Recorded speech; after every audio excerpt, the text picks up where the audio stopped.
사무엘이 백성을 미스바로 불러 여호와 앞에 모으고 이스라엘 자손에게 이르되 이스라엘 하나님 여호와께서 이같이 말씀하시기를 내가 이스라엘을 애굽에서 인도하여 내고 너희를 애굽인의 손과 너희를 압제하는 모든 나라의 손에서 건져내었느니라 하셨거늘 너희는 너희를 모든 재난과 고통 중에서 친히 구원하여 내신 너희의 하나님을 오늘 버리고 이르기를 우리 위에 왕을 세우라 하는도다. 그런즉 이제 너희의 지파대로 1000명씩 여호와 앞에 나오라. 사무엘이 이에 이스라엘 모든 지파를 가까이 오게 하였더니 베냐민 지파가 뽑혔고 베냐민 지파를 그들의 가족별로 가까이 오게 하였더니 마드리의 가족이 뽑혔고 그 중에서 기스의 아들 사울이 뽑혔으나 그를 찾아도 찾지 못한지라. 그러므로 그들이 또 여호와께 묻되 그 사람이 여기 왔나이까? 그가 짐 보따리들 사이에 숨었느니라. 그들이 달려가서 거기서 그를 데려오매 그가 백성 중에 서니 다른 사람보다 어깨 위만큼 컸더라. 사무엘이 모든 백성에게 이르되 너희는 여호와께서 택하신 자를 보느냐? 모든 백성 중에 짝할 리가 없느니라. 하니 모든 백성이 왕의 만세를 외쳐 부르니라. 사무엘이 나라의 제도를 백성에게 말하고 책에 기록하여 여호와 앞에 두고 모든 백성을 각기 집으로 보내매 사울도 기브아 자기 집으로 갈 때 마음이 하나님께 감동된 유력한 자들과 함께 갔느니라. 어떤 불량배는 이르되 이 사람이 어떻게 우리를 구원하겠느냐? 하고 멸시하며 예물을 바치지 아니하였으나 그는 잠잠하였더라. 오늘 본문의 내용을 보면요, 사무엘이 이스라엘 백성을 미스바로 불러 왕을 제비를 뽑습니다. 베냐민 지파 마드리의 가족 그리고 기스의 아들 사울이 뽑히게 됩니다. 그러나 그는 진보따리들 사이에 숨어 있게 되죠. 사무엘이 사울을 세워 하나님이 택하신 자라고 하니 모든 백성이 왕의 만세를 외치게 됩니다. 그러나 어떤 불량배들은 사울을 멸시한다라는 내용이 오늘 본문의 내용입니다.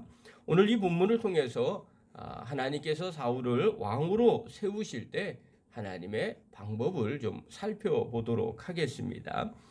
어제 하나님이 사무엘을 통해서 길에서 사울에게 기름을 붓게 되었어요. 그리고 그가 새 마음을 갖게 되고 하나님의 여호와의 영이 크게 임했다고 말씀을 했습니다. 그러나 이것은 공식적인 사건이 아니라 사무엘과 사울 간의 비공식적인 일이었어요. 이제 공식적으로 이스라엘의 모든 백성들에게 보이고 확인시키는 일이 오늘 본문의 일입니다. 그래서 17절에 보면 백성들을 미스바로 모이게 합니다. 그리고 19절에 왕을 세우기로 선포를 하죠. 당시에 하나님의 뜻을 아는 방법은요, 우빔과 둠빔으로 제비를 뽑는 방법이었습니다. 대제사장의 가슴에 흉패가 있는데 그 안에 우림과 둠빔이라는 돌을 넣게 됩니다. 보통 흰색과 검은색으로 되어 있다고 말합니다. 그리고 그 돌을 가지고 제비를 뽑는 것이죠. 그 전례에 따라서 각 지파별로 1000명씩 나오게 합니다. 그리고 뽑자 베냐민 지파가 뽑히고요. 또 베냐민 지파를 나오게 해서 또 뽑으니까 마드리 가족에 뽑히게 되죠. 그리고 기스의 아들 사울이 뽑히게 된 겁니다. 자, 뽑고 보니까 사울의 모습이 나오죠. 23절 한번 보십시오. 23절 읽겠습니다. 시작. 그들이 달려가서 거기서 그를 데려오매 그가 백성 중에 서니 다른 사람보다 어깨 위만큼 컸더라. 다른 사람보다 어깨 위만큼 컸다고 성경은 기록을 하고 있어요. 한마디로 말하면 사울은 다른 사람보다 키가 큰 장신이었다는 거죠. 무엇을 의미해주고 있냐면요, 이때 당시에 이스라엘 백성들이 지금 우리를 블레셋에서 구할 왕을 요청하고 있었던 상태였습니다. 아무래도 전쟁에 능한 사람을 원한 것이죠. 그런데 거기에 보니까 다른 사람보다 어깨 위보다 더 한 뼘이나 더 큰 사람이 눈에 보이는 거죠. 당연히 우리가 원하는 그 사람, 그 조건에 딱 맞는 사람이 사울이라는 것을 암시하고 있는 거예요. 사무엘은요 백성들에게 사울을 소개를 합니다. 24절 한번 보십시오. 읽겠습니다. 시작. 사무엘이 모든 백성에게 이르되 너희는 여호와께서 택하신 자를 보느냐 모든 백성 중에 짝할 리가 없느니라 하니 모든 백성이 왕의 만세를 외쳐 부르니라. 자, 백성 중에 짝할 리가 없다라는 말은 외모적으로 딱 보니까 봐라 너희들이 원하는 그런 사람 아니겠느냐. 이만큼 괜찮은 사람이 없다는 의미입니다. 그러자 모든 백성들이 왕의 만세를 외쳐 부릅니다. 자, 왕의 만세는요, 다 왕이 오래 살기를 비는 말들이에요. 기원하는 말이죠. 뭐 요즘으로 얘기하면 뭐 만세삼창 뭐 우리 한번 뭐 함께 뭐 합시다 뭐 이러면서 만세삼창하는 그런 거와 비슷한 겁니다. 자, 이 말은요, 모든 사람들이, 대다수의 사람들이 만족을 했다는 거예요. 야, 역시 우리가 원하는 대로 뽑혔구나. 그런 생각을 갖게 된 거죠. 자, 이 중에는요, 하나님 마음에 감동된 자들이 있었어요. 26절 한번 보십시오. 읽겠습니다. 시작. 사울도 기브와 자기 집으로 갈 때 마음이 하나님께 감동된 유력한 자들과 함께 갔느니라. 자, 마음에 감동된 자들은 어떤 감동이었냐면요. 아, 하나님께서 이 사울을 왕으로 세우셨구나 하는 확신이 있는 사람들을 말하는 겁니다. 사울이 기골이 장대에서 왕이구나 이렇게 말하는 사람이 아니라 하나님이 사울을 세우셨구나라는 확신이 있는 사람들입니다. 그러나 모두가 다 좋아했던 것은 아닙니다. 27절에 보면요, 반대하는 사람이 있어요. 우리 한번 읽겠습니다. 시작. 어떤 불량배는 이르되 이 사람이 어떻게 우리를 구원하겠느냐 하고 멸시하며 예물을 바치지 아니하였으나 그는 잠잠하였더라. 자, 어떤 불량배가 나옵니다. 이들은 오히려 어떻게 우리를 구원하겠느냐 하면서 멸시했다는 거예요. 자, 그렇다면 이 불량자는 어떤 사람일까요? 우리가 언뜻 느끼기에 불량자 하니까 우리는 깡패 아니면 조직폭력배 같은 사람들을 떠올리기 쉽습니다. 그러나 원어로 보면 이 불량자라는 뜻은요, 소모시키다, 황폐케 하다라는 단어에서 나온 겁니다. 뜻은 무익하다. 그 다음에 아무 쓸데없는 이라는 뜻을 갖고 있습니다. 즉 불량자들은 어떤 불량자들은 이렇게 표현했지만 실상은 이런 의미예요. 어떤 무가치한 자들은 이렇게 표현하는 거죠. 공동체 안에 전혀 쓸모가 없고 무가치한 자라는 의미입니다. 혹시 주변에 이런 사람들이 있지 않습니까? 무슨 일을 할 때 꼭 말꼬리를 잡고 이렇게 저렇게 이야기하는 사람이 있어요. 대안도 내놓지도 않고 그냥 무조건 안 된다고 얘기하거나 트집만 잡는 거죠. 다른 사람들이 그 사람의 이야기를 경청하지 않아요. 얘기하는 순간 아유 또 말하네. 또 뭔 꼬투리 잡았네.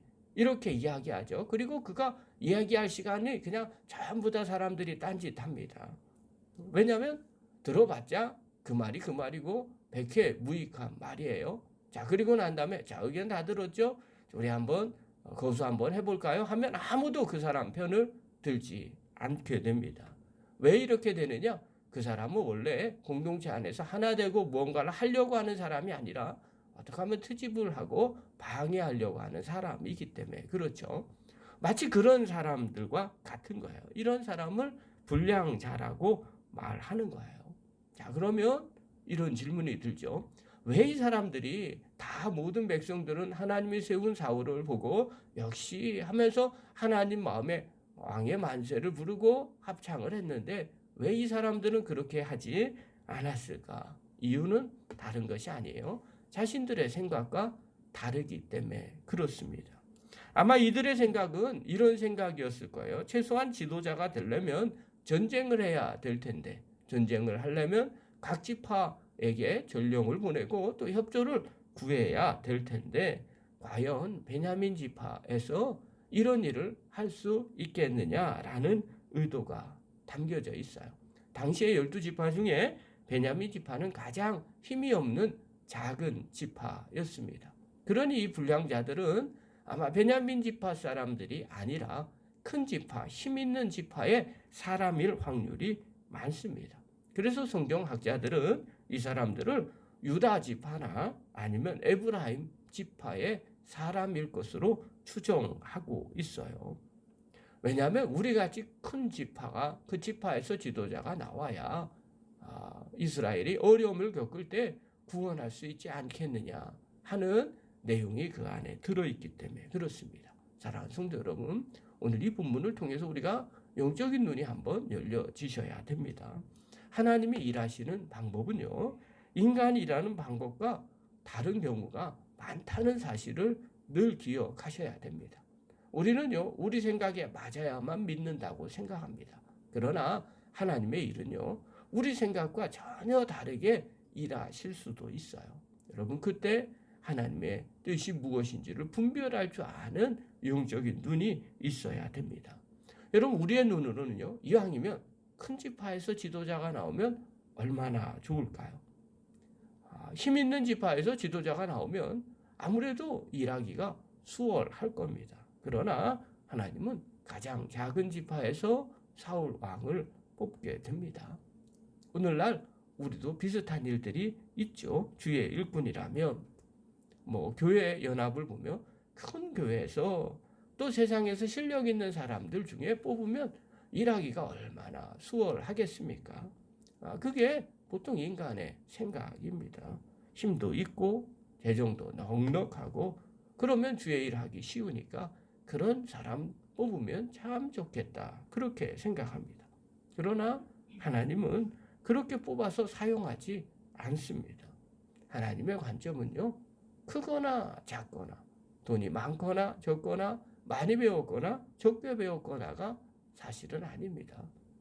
하나님의 관점은 믿음이 있느냐 없느냐의 차이입니다.